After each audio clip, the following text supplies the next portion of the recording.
Gracias. Estoy muy contento de visitar con ustedes en Chile. Uno de ustedes ya conocen esta historia, pero cuando tenía 1 año de edad, mi familia y yo vivíamos aquí en Santiago. Por 1 año, 1951. No puedo recordar nada, por supuesto, pero desde entonces siempre he querido volver. Y aquí estoy. Así que muchas gracias por esta oportunidad de visitar y hablar con ustedes y practicar un poco mi español. Pero mi español no es suficiente para dar una charla larga en su idioma elegante. Así que de ahora voy a hablar en inglés, con permiso.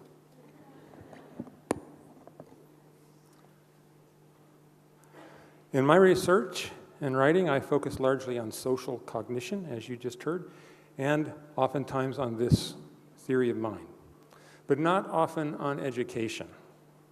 As one example, in this recent book of mine, there are 14 chapters on theory of mind, and there's very, very, very little on education.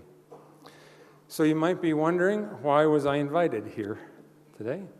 And that's because theory of mind has indirect influences, hidden influences on children within educational situations. I'll tell you a little about that. And also, since writing this book and receiving your invitation, I've taken the opportunity to learn more about how theory of mind also directly influences education. And I can tell you a little bit about that in an organized fashion, some from our own research, but mostly from research of others. Okay, so first of all, to back up, what about theory of mind? Okay, so the claim that theory of mind is an important part of our ordinary understanding of people is now very common, and this is how the claim goes. Humans are an extremely social species. We're born into social situations and families. We're immersed constantly in our everyday life and social interactions and conversations. So we live a rich social life. We not only live socially, we think socially. Over the course of all these experiences, you come to very many social cognitions, understandings about this social world, about social actors, about social institutions and groups, about social actions like aggression and teasing, and social interactions like talking, conversation, competition, collaboration. So this vast array of our everyday understanding of people and their social worlds raises an intriguing question. That is, are there some few underlying core understandings that frame and organize all this understanding of the social world? And the claim behind theory of mind is that, yes, there are.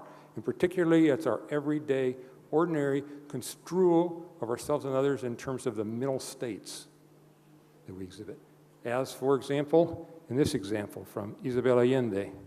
Okay? So in this passage, Allende is telling us about Marcos, who planned to take off in his bird and cross the mountain range. He unearthed his desire to fly that had always existed in men of his lineage, but the contraption lay heavy and sluggish on the ground. The curious flocked to see it, but no one believed that it would take off, that it could fly. Against all logic, it did fly, lifted off without mishap, and the astonished crowd filled the nearby streets. Okay, so this is great literature, but thinking about people in terms of internal desires, their curiosities, their beliefs, their feelings and astonishments, this is not just the stuff of great literature, this is stuff of everyday life. You, I'm sure, will remember the Chilean mine disaster up in Atacama, where all these miners were trapped underneath the ground, and they were discovered by sending an electronic probe down into the mine. So at that point, they could communicate up above, but they couldn't be retrieved yet. So this is the message that one man sent to his family, his first message from down underground, okay? We thought we were going to starve to death down here. You can't imagine how much my soul hurt wanting to tell you, but unable to let you know we were alive. What I want now is to see you as I emerge from the belly of the earth. Okay, so an everyday mentalistic construal of ourselves and others and what his wife might want to know and how he's afraid of this radiates from this message as it did from the whole Chilean drama. Okay? So let me back up a little and say, what about all these mentalistic construals? How are they organized together? How might they form something like a theory? How do we use them in concert? So philosophers and psychologists now agree that our everyday theory of mind reasoning is organized around 3 large categories of mind and action. Because people have beliefs and desires, they engage in intentional actions. Or in our everyday construal of people, we see people as engaging in acts they think will get them what they want. Okay? So Marcos wanted to fly, thought he could do it, so he gave it a try. Okay? Now this is a start, but it's too simple. There's a lot of other constructs and understandings, even involved with just theory of mind. So at least these sorts of things. Okay? Our beliefs as founded on certain things like perceptions, our desires, on more basic emotions, not only the actions that we try, but something happens on the basis of those reactions, and we have reactions. So in Allende, right, nobody thought that, because they had seen the contraption, right, heavy on the ground, no one thought it would fly. He didn't think so, except Marcos. Marcos had unearthed this desire to fly from his lineage, so he wanted to fly, and he gave it a try. And when the thing actually takes off, that's not all that happens. He's very pleased, right? His reaction is pleased. But because they didn't think it was going to fly, the other people are astonished and they're surprised. Okay, so this everyday slippage between mind and the world is important, and it hinges a lot on this construct of belief. Okay? So this is how come there have been so many studies on children's understanding of false belief, the beliefs that are against the world, okay? So many people know all about false belief tests these times, but just to remind us all, here's one example, false belief test that we use to test young children's understanding of some of this. Just one example of many. This is a false belief task that uses unexpected contents. So in this task, what a child, 4, 5, 6-year-old sees is first is these 2 boxes, a Band-Aid box and an unmarked box. Then they explore and play with them, and they find out that actually the Band-Aid box has no Band-Aids, but there's a whole bunch of Band-Aids over here, okay? Then they're asked about somebody else. Your friend, Max, he's still in the classroom. He's going to come in, and he wants a Band-Aid. Where will Max look for Band-Aids? Okay, now, presumably you know where Max will look. So do children that are 4 and 5, and correct answers to this particular kind of problem show an understanding that people live their lives not so much in the real world as in the world of the mind, something Isabel Allende would certainly understand, right? Because really the Band-Aids are here, but Marcos is going to search there.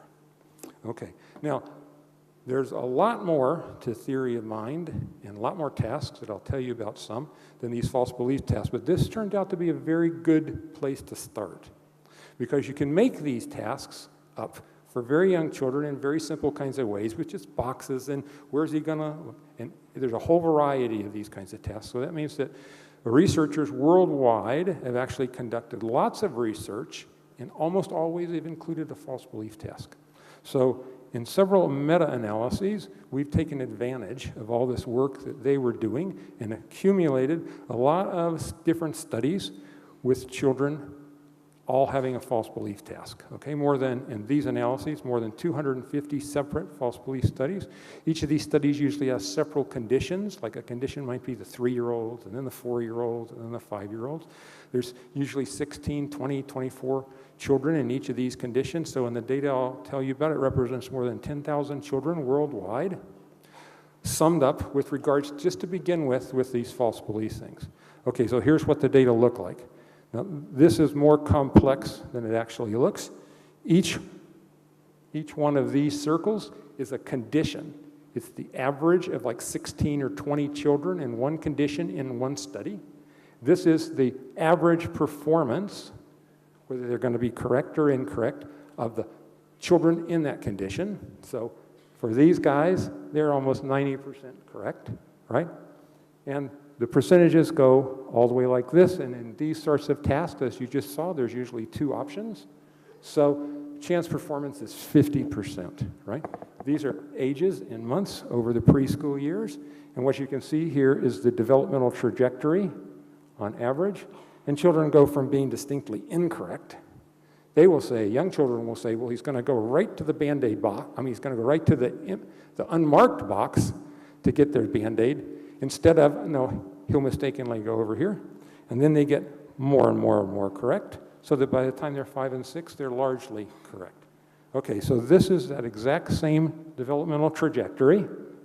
It's just transform the data so you can see it as a line. That helps us reason about it in certain ways more. With this sort of transformation, 0. 0 is chance correct, okay? And this is that same data. Oops. This is that same data without all the background clutter, okay? So you can see the essential trajectory over the preschool age. And you can see that there's both early achievement and also development, right? Because here they're largely correct, but you go back to 2 and 3-year-olds, they're largely incorrect. Essentially, they make classic false belief errors. Okay, now this meta-analysis allowed us to look at lots of different things, and I already showed this a bit, but in particular, this is an interesting finding. This is what happens with children in different sorts of country, being grown up in different sorts of environments and cultures, learning different sorts of languages. Okay? And what you can see here is there's some differences, right? Some differences in timing. In some cases, children come to an above chance understanding earlier, sometimes a little bit later in these preschool years. Okay? But in every single place, the essential trajectory is the same, right? More or less, children worldwide are going from misunderstanding these sorts of things about people to being consistently correct everywhere. Now, there's variation here as well along this common sort of trajectory, and there's variation that you can't see in this slide among individual children too. In every place, some children get there a little faster, some children get there a little slower, okay? But mostly children get there, so we're talking about differences in how quickly or slowly you achieve these understandings. And these differences turn out to be important. They turn out to be important for children's everyday lives. So in the preschool years, for example, getting a little bit faster, a little bit slower, I mean, actually somewhat faster and somewhat slower within these preschool years, predicts children's everyday actions and interactions. And I'm just going to use false belief here, again, to begin with, but false beliefs predict such things as whether children are accepted and have friends in their preschool environments, the kinds of social interactions that they actually engage in, for example, their pretend play, the kinds of conversations that they have, social interactions including things like whether they'll lie, whether they're going to deceive people, whether they'll engage correctly in games like hide and seek, those kinds of games, and how they talk to other people. For example, how they're going to go about trying to persuade you of their opinion when you, or argue with you, okay? So these preschool false belief theory mind developments predict how well children are going to do this. They do this, all those things I just talked about, social interactions, lies, hiding, etc., in studies that are concurrent, but also longitudinally. So coming to theory of mind stuff this age is going to help you later, same children, later longitudinally with your acceptance by peers and things like that. And it still does so when you factor out, you partial out certain other things that we've already heard today are also important. Executive functions, attention, and language, when they are all factored out, this still is an important, powerful source. Okay, now, I'm going to say some more about what happens with children in these sorts of developments, in a more extended development, especially in the transition to school, a very different sort of social environment. All right. But to do that, I need to back up and not talk just about false belief, right? Because there's a whole progression of different understandings that children might have. It's not just about false belief. And to do that, I want you to bear with me with this particular kind of a depiction. So this depiction is meant to suggest how a child looking at someone else might conceive of their mental states, all right? So I'm looking at this guy, and about him, he wants that apple, and he doesn't. So that people might have different desires. Also simple emotion. He likes it, he hates it, okay? Which is something important. It's similar to, but different than understanding that two people might have different beliefs, okay?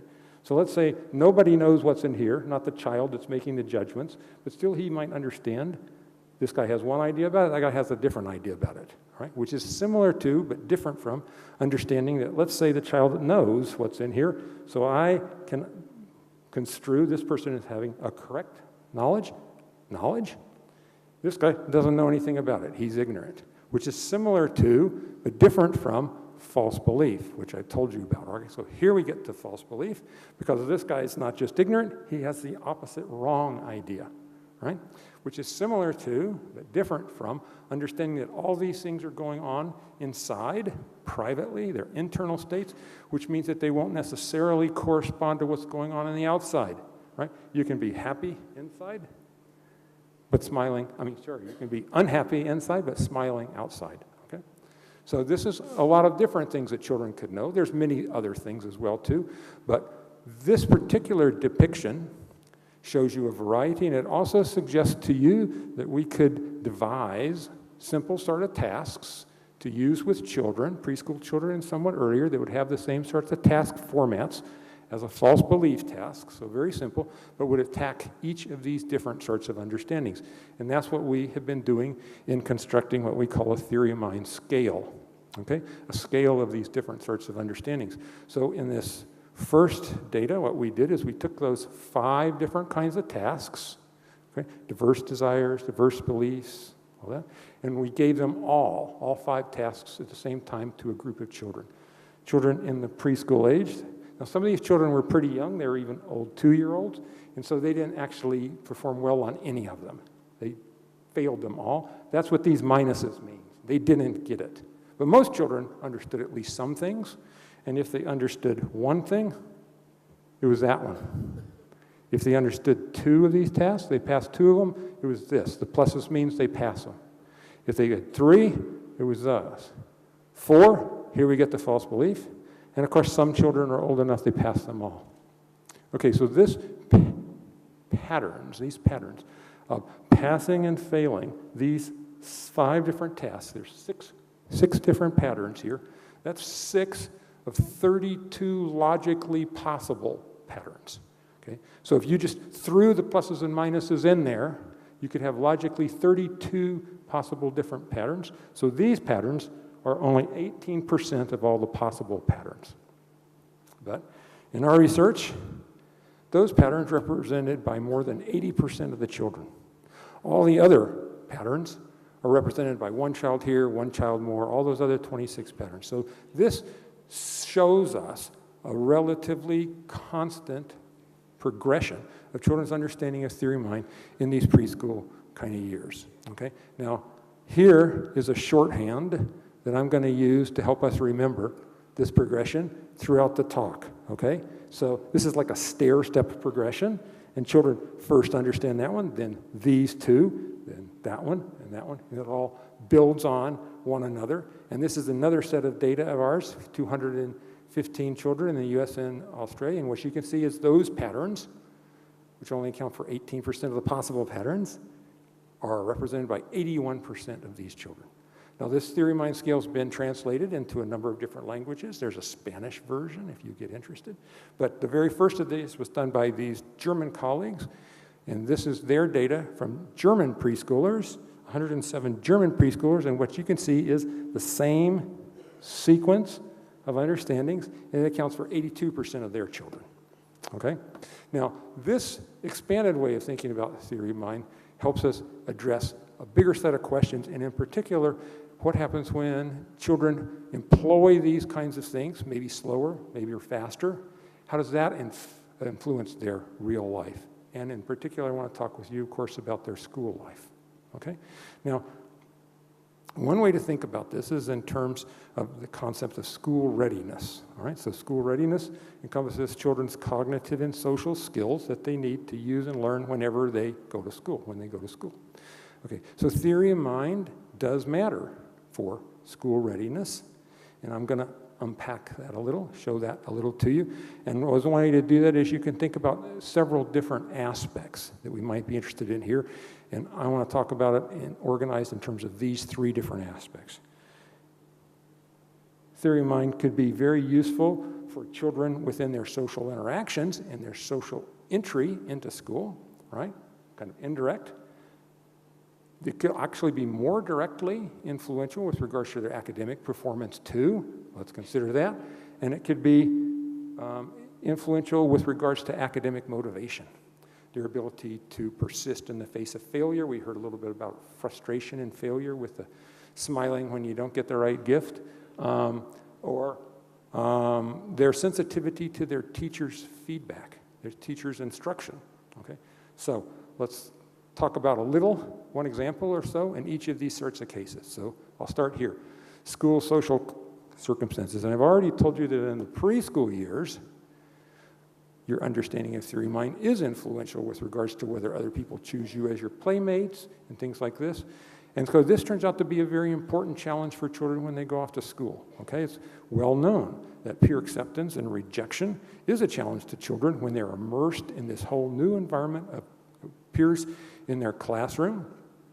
And from these sorts of studies, we know that peer acceptance or rejection or having a friend or being friendless actually influences children's grades in school, their performance in school, their liking of school, whether they'll stay in school for a long time or drop out early. Okay, so we know this with regards to that. So I'm going to tell you a little bit about theory of mind's contribution to these sorts of school influences in the social sense. So this is just one example. There are some studies. This is a study of ours. And in this study, there are a total of 107 children, these sorts of ages, school-age children, including going off to school. And we were interested in the sort of social skills that might lead to rejection, acceptance, but a bunch of other things, school-relevant social skills. Okay? And we assessed children's school-relevant social skills by having their teachers rate them. This is a very common method, and that's what this thing, the peer social maturity scale is about. Okay, and this is what it looks like, more or less. Children's teachers at school rate each child on a scale from this is really like this child, he's like this, he's below average, he's like this, he's really above average with regards to these kinds of skills. Things like appropriately standing up for yourself and your rights with your peers, joining new groups, welcoming children into a group, leadership skills, school leadership skills and school groups, coping with peers who frustrate the group's academic goals, and several other sorts of things, and an overall maturity scale. So the child's teacher just rates the children with regards to below average, average, way above average with regards to their social maturity with their peers in the school setting. Okay. So back to the study. In this study, there are 3 groups. I'll tell you about the one group first, and then another. And this group we'll call the typically developing children. These are just ordinary children. They're going off to school, okay? Of these ages, they get that rated. They get rated by their teachers, and just the way I talked about. But in addition, they get we give them, each child, a theory of mind battery, which includes false belief tests, but also that entire theory of mind scale, the 5-item scale that I told you about. And we also look at their language competence, all right? And to make a long story short, in terms of regression analyses, theory of mind itself predicts this social maturity, and it does so very substantially. And it does so even when these other things are controlled out. Okay, so this is one set of data that shows you that theory of mind helps children develop the positive kinds of relationships they're going to need when they go to school with their peers, but also with their teachers. Some other people have looked at that. And these positive relationships, we know, affect children's academic performance. It affects these school-related sorts of behaviors. So let's talk a little bit about academic performance. But first, let me tell you about that other group, and getting along with your peers is not just important for typically developing children, it's also important for children with delay, okay? So most people know that some sorts of children have serious delays with regards to acquiring theory of mind, and the group that's most often talked about is children with autism. Children with autism, they ever come to these sorts of understandings in certain cases, or they take a very, very long time to do that. Okay, so This is data I've already shown you. These are typically developing children. And these typically developing children, that same stair-step pattern, and there's only one other piece of information here, and this is the average years of age for children that just do that, or that do those two things through the preschool years. So you can see that preschool trajectory. So for these typically developing children, this is a trajectory that takes a couple of years in the preschool. 2.5 years. Okay. Children with autism, they oftentimes don't look like this at all and have very big delay. But children with autism are, for my purposes, a difficult case because they have a lot of neurological impairments and difficulties and retardations more generally. So for my purposes, it's more useful to talk about children who are deaf, sordos, right? Now, deaf children don't have the same central neurological kinds of impairments that children with autism have. They just have peripheral hearing loss, right? But this influences their everyday lives in ways that you can think about. It also influences their theory of mind. Okay, so just go back to false belief for a second. There's also two different groups of deaf children to think about. There's deaf children that were born into and raised in a family with deaf members. These deaf children are raised into an ordinary social circumstance. There's other people in the family to talk with them. They're immersed in language from very, very early on in conversations. It's sign language, right? It's not spoken language, but it's still a language. And these children acquire theory of mind, if you think about it just in terms of false belief, on the ordinary child's early timetable. Okay? But that's 5% of all deaf children. 95% of deaf children are born to hearing parents. And they grow up in a very different world, especially when they're young. Nobody can talk to them. They can't talk to anybody. They can't hear what's going on. They're not immersed in this world of conversation and interaction. And in fact, some other time I can tell you about what their world is actually like as young children.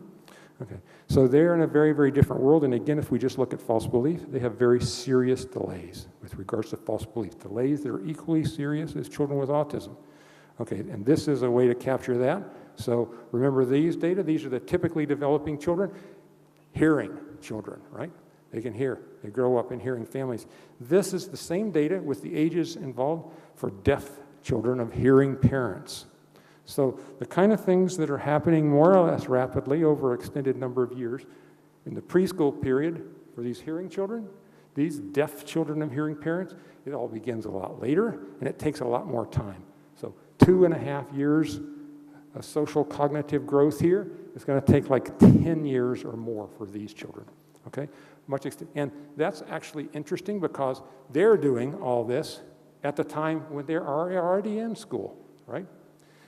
Is it delayed? Okay, it turns out to be important with regards to showing how school influences children and how theory of mind influences children in school. So back to this study. So one of the other groups were these deaf children of hearing parents. Okay, I already told you about the typically developing children, now these deaf children. They also got that school social maturity scale rated by their teachers. They got the same theory of mind battery, right? False belief and items. They got language competence sorts of tests. And for them too, their theory of mind predicts their social adjustment and their social skills, their teacher's rating of their social maturity in school-related situations, even when all these other things are factored out. Okay, so theory of mind helps children develop these positive relationships. These are important in school and the transition to school. It's true of typical and it's true of atypical children as well. All right, but now let's get a little closer to home with regards to academic performance. For children's academic performance in school. And I'm going to start here with this concept, metacognition, which was referred to also in one of the earlier talks. So metacognition, as you probably know, means children's knowledge of and understanding of how to go about learning, how to go about managing their own cognition, and especially often in schools. All right. So when children go to school, they face a lot of new challenges with regards to learning things, and one of the kind of things that they have to do in particular is remember a lot. They have to remember all the faces and names, but they have to remember addition facts, and they have to remember this new vocabulary, and you have to remember that these are the letters of the alphabet. So one of the ways in which metacognition has been studied and was studied early on is with regards to meta-memory. What do children know about their own memory? So these colleagues, Wolfgang Schneider and his group of colleagues in Germany, did a longitudinal study of children's knowledge of metamemory. And metamemory is assessed through questions and interviews like this with children about your difficulties, what are common difficulties, what are your understanding of the difficulties of remembering things, and also what kind of strategies might you understand that help you overcome those difficulties. So questions like this. I'm going to show you a list of new names that you have to remember. Is it going to be easier to remember if you only have to remember them for a short time, a couple of minutes? Or is it going to be easier or harder if you're going to have to remember them for several days? Which is easier? Which is harder? What's your judgment, okay? Your judgment's about memory difficulties. Or what if I showed you a really, really long list versus a very, very short list? Which would be easier to remember? So simple sort of tests like that, also about study strategies, okay? If I showed you this list of words, would the best way to study them in order to be sure to remember them is just in any old order, just go through them, or would it be better to organize them in some sort of a way so that you could study them? So these are children's judgments about what memory difficulties are like and the strategies that they could employ. That's what metamemory is. And in this longitudinal study, there are 170 children. They received these measures of metamemory understanding, but they also had theory of mind, false belief, and some other items that came from our theory of mind scale, also language competence. Okay, and this is a longitudinal study between children in preschool, 3 and 4-year-olds, and what happens in the last part of their kindergarten year. Okay, so somewhat of the transition to school. Better theory of mind at 3 and 4, predicted better metamemory later at the end of the kindergarten year, and this was true even when language and executive functioning and things were controlled out. Okay, so directly influencing one school-related thing, metamemory. Now, this is true not only for children in Germany, it's also true for children in other places too, including Italian children. And I'm going to tell you a little bit about Italian children because this woman, Serena Lecce, in Italy, she's actually conducted several recent studies of children's understanding of theory of mind and how it relates to their academic performances. So not, for example, just meta-memory, but one of the first things they did was they looked at a related thing called meta-knowledge of reading.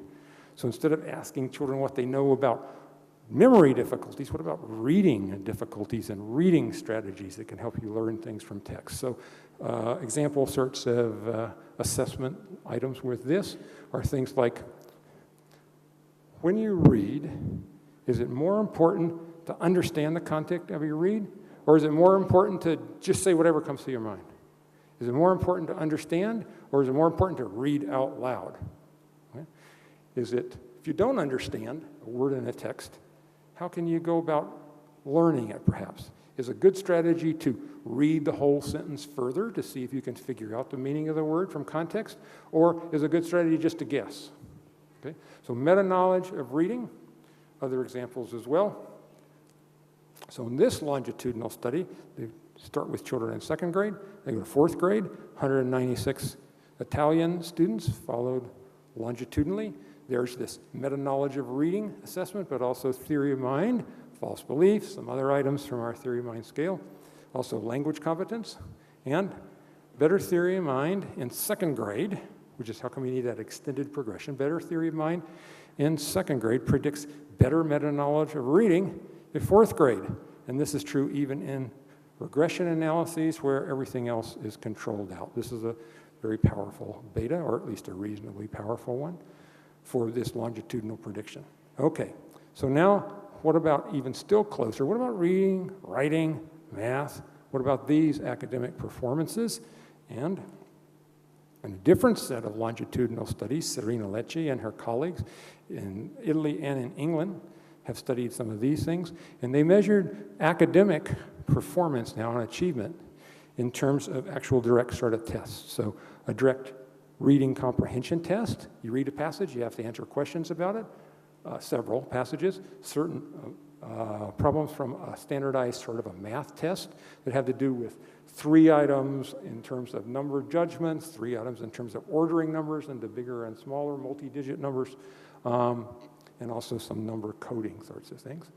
In addition, each child's teacher rated their children with regards to school achievement. How good is this child doing in school using the academic subscale of this sort of standard measure? Okay, longitudinal data. Academic performance is what we're going to try to predict.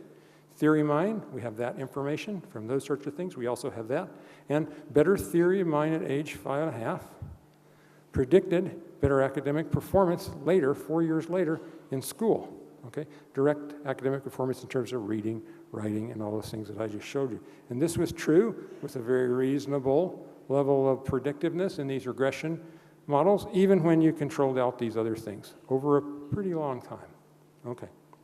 So, theory of mind at 5.5 significantly predicted academic performance in these ways at 4th grade, even with these other things controlled. So it directly influences, in this sense of directly, these academic performances. In this study, they also looked at something else to see if they could figure out additionally some other ways in which theory of mind might indirectly be influencing academic performance. And here is where we get to just one example of academic motivation. In their study, what they looked at was children's receptivity to and sensitivity to the feedback that teachers are giving them in the classroom, or examples of that. And they measured receptivity, sensitivity to teacher feedback in a standard kind of way that was first developed kind of a long time ago by Gail Heyman and her colleagues. And these are little puppet skits. So the child sees a child puppet, okay, engage in a writing numbers task, okay? And the puppet's task is to write all the numbers between 1 and 20, okay? And the child puppet does pretty good, right? He gets 19 correct, but he leaves out one number, leaves out the number 7. And then the teacher says to this child puppet, oh, you left out 7. That's not what I call writing numbers exactly, okay? So to provide some sort of feedback. Well, you may not like that feedback, but this is the feedback that was being exemplified here. And the question is, when children see that feedback, and now they imagine themselves in the same situation, you had to write your numbers 1 to 20, you did pretty good, you got 19 of them right, you just left out 1, and the teacher says something like, well, you know, you left 1 out. That wasn't everything. How do you feel about your own performance now on the basis of this feedback? Would you rate your own performance as good or bad, right? Good or not good? And would you give yourself a good grade or a bad grade for your number performance in this particular task? Okay, so that's sensitivity to teacher feedback. All right, it's the same longitudinal study I talked with you about before, 5.5 to 4 years. There's these theory of mind battery of stuff in there too. And in this study, better theory of mind at 5.5 years not only predicts academic performance, it predicts children's receptivity to teacher feedback, right? If you're more alert to your social sort of world, you're also more receptive to the kind of information that teachers are giving you and their feedback about your own work. So, in a regression modeling, throwing all this stuff together, what you see in the first several steps is sort of what I told you before. You put in verbal ability and you put in just theory of mind, that predicts academic performance, okay? But in addition, you get an extra boost to predicting academic performances. You also predict children's sensitivity to teaching. But children's theory of mind predicts their sensitivity to teaching too. So summed together, what you get is a much larger accounting of all this sort of variance. So theory of mind is affected children directly in this particular study, but also indirectly with regards to also influencing their receptivity to teacher feedback, which influences their academic performance too. All right. So, correlational kinds of studies, even longitudinal predictive correlational studies like this can only take us so far if we want to understand what's influencing what. So typically we often think that we need some experimental manipulations. We need an intervention or a training study to try to enhance things. You've seen that in some of these other talks today, right? So one question you might also be having now, if theory of mind so potentially interesting and powerful, can we train theory of mind itself? Can we get children to be better at this, which then might get them to be better with regards to their transition to school or their school kinds of performance? Okay. So the answer is yes, you can. And I'm going to tell you about a study of ours, a couple studies of ours that showed that this can be done, because it shows that it can be done, but also it uses an experimental manipulation which is related to educational practice, okay? So this is a kind of research that's undertaken under microgenetic research methods, and microgenetic research methods are a special kind of longitudinal study. And what you do is you follow children in very closely spaced intervals. So not at 5.5 and then again at fourth grade, you know, not preschool and then at the end of kindergarten, 2, 3, 4 years apart, but every week, every month, or even more closely spaced. So you're trying to get a fine-grained depiction of the change that's actually taking place. That's a microgenetic approach. And some microgenetic research is experimental. What you do is you hypothesize kind of what's going on ordinarily over a change that takes a long time, like a theory of mind change. I've told you with regards to false belief, can take a couple of years in the preschool years. You hypothesize what might be going on, and then you enhance children's experience with regards to that thing and see if it enhances their theory of mind development. So this is what we did in these microgenetic studies of theory of mind development, and this is going to focus on false belief. It's just one marker of what's happening. We've done studies with the scale too, but we just stick to one study. Okay, so I've just told you and I've just shown you that ordinarily if you take young 3-year-olds and give them these false belief tasks, right, then it takes them several years. They'll be consistently incorrect, right? And it takes them several years to get more consistently correct. It takes a long time, ordinarily. And in our study, that's what we did with one set of children, this control group. We gave them a pre-test. The pre-test is a whole battery of false belief tasks, okay? We gave them, and we chose the children, but it's almost all the children. These were 3-year-olds that are bad. They consistently fail all the false belief tasks, okay? And in this control group, we just waited 12 weeks, and we gave them a post-test of similar problems, false belief problems, and as you can see is they don't make any progress. Okay? Because it takes longer. All right. Now we had 2 other groups. The first group is the comparison group. And in the comparison group, this is where the microgenetic part comes in. We give them a pre-test, 12 weeks later the post-test, but for 6 weeks in the middle, they receive false belief problems. In 2 sessions a week, 6 weeks, 12 different sessions, 3 or 4 different false belief problems every session. So multiple false beliefs, they don't all look like this, right? They're different varieties. Everything looks different every single day, all these different varieties of false belief tasks. But tasks sort of like this, just like I've shown you before, you know? Actually, the child knows and has seen that the Band-Aids are over here in the empty box, but what about Max? What's Max going to do? And remember, these are children that are consistently incorrect, right? So they say that Max is going to go here. No, sorry, that's the correct. That was a trick. They say that Max is going to go here and get it wrong.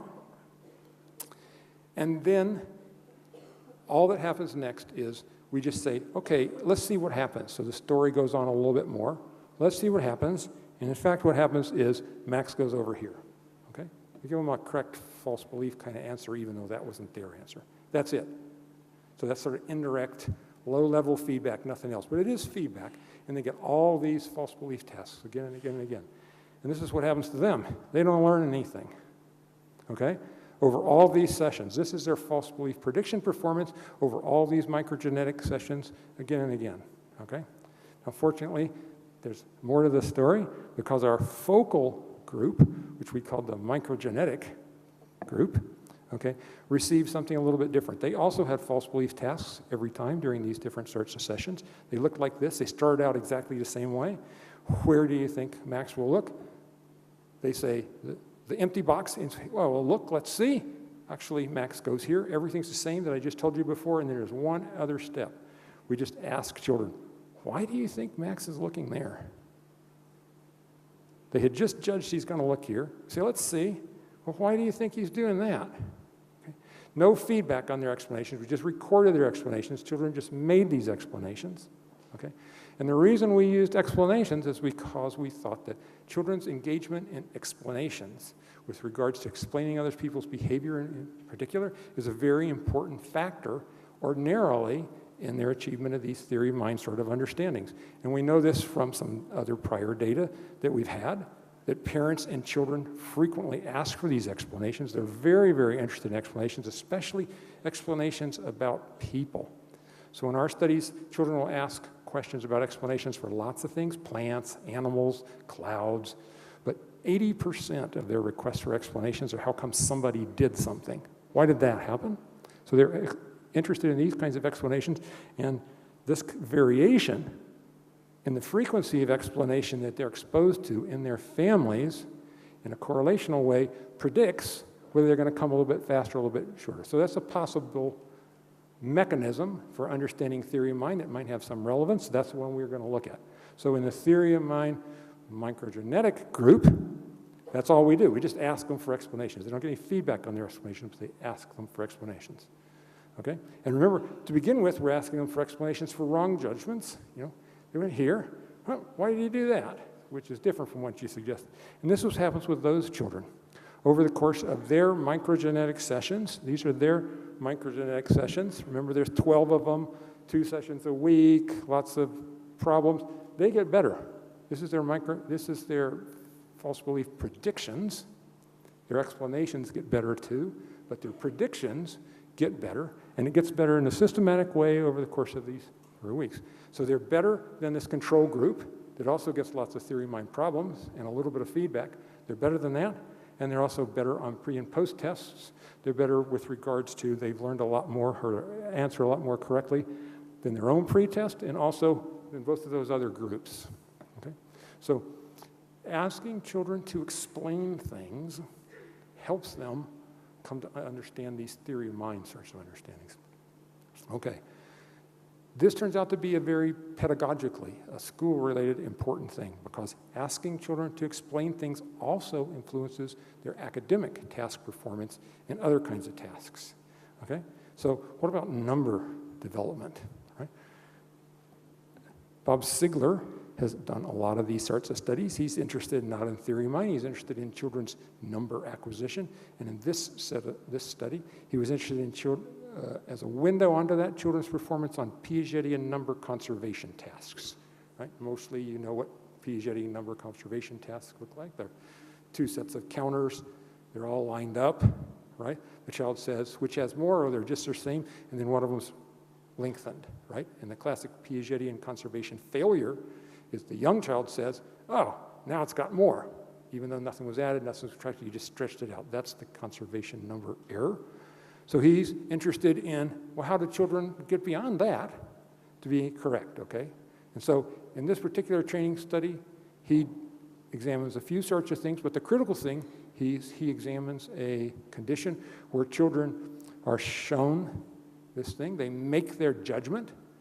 The teacher says, actually, that's not right. They're still the same, okay? That's this modest kind of feedback. But then additionally, the children are asked, why do you think I know that? How do you think I know that? No comment on what their explanations are. They're just asked to explain somebody else's more correct number reasoning. Okay, now there's several different groups. There's a feedback-only group. It's kind of like that feedback-only group in our theory of mind stuff. There's a group where they're asked to explain their own reasoning. Okay, why did you say that's longer? But the key one is to say, explain the experimenters, okay? So you have to make explanations for somebody else's behavior and thoughts. How do you think I knew that? And it's the children in the explain the experimenters group that outperformed all the others. Okay, they outperformed them and outlearned them. By the time of their final session, so it's a lot of microgenetic sessions again, children in that group who started out to be consistently incorrect, they were number conservation failures. They're now 70% correct on conservation tasks. And in the other groups, there's some progress. Feedback makes a little bit of difference, but they're only 40% correct. So there's a big difference. So explaining somebody else's reasoning also is important for academic sorts of concepts. Now, people in instructional psychology, psychologists in instructional psychology, know that this is true. And they've used it. There's a big literature on using explanations as a pedagogical device to help children learn more. Learn more when they're reading, for example, reading comprehension. Learn more about, for example, how they're to understand the teacher's demonstration up on the board. So understanding from text and understanding demonstrations in particular. And if you just stop and ask children to explain what's going on, here's this passage, okay, you're done. Why do you think the guy said that? Why do you think that's what he said in this passage? That's it? Explain why the author's reasoning was? Or why do you think the teacher showed you that demonstration? Just why do you think that? With no feedback with regards to whether your explanations are good or not, just think about it. Why do you do that? Okay, so children in those sorts of children, and also college students and adolescents and those kinds of experimental designs, they do better, they do much better if they're asked to explain what they've just read. Okay? So such explanation manipulations are more effective than just receiving feedback. They're more effective than just reading it again. So you read it, okay, read it again, okay, you read it. Well, why do you think you did? They're more effective than that, even though they take less time. Okay? They're more effective than just thinking out loud. Well, what do you mean? Okay. They're more effective for learning the material that you were just shown, but they're also more effective for transfer. Okay, so in this is what I said before. Instructional psychology shows that in learning from texts and examples, explaining this novel information helps you. These are called self-explanation studies, and they're more effective for transfer too. And here's just one example of that in the study by Bethany Riddle-Johnson. When school-age children receive this particular kind of instructional thing, you have to explain. With regards to addition, they were tested later on subtraction. They were better at subtraction too. They understand sort of deeper and more transfer kind of way. Okay. Conclusions. All right. Theory of mind captures crucial social cognition. Theory of mind achievements advance beginning early in life, but continue for many, many years after. The evidence of progression of these sorts of understandings that proceeds. I showed you some with regards to that scale. We have versions of the scale, that go beyond just 5 items, 6 items, 7 items, still later in life. They keep progressing. Theory of mind influences children's everyday life. I showed you some of that. And it also, this includes their everyday lives in school. It influences their school lives indirectly with regards to their acceptance by their peers, and it influences their school performances directly in terms of metacognition, reading, math, and, importantly, explanation. Thank you.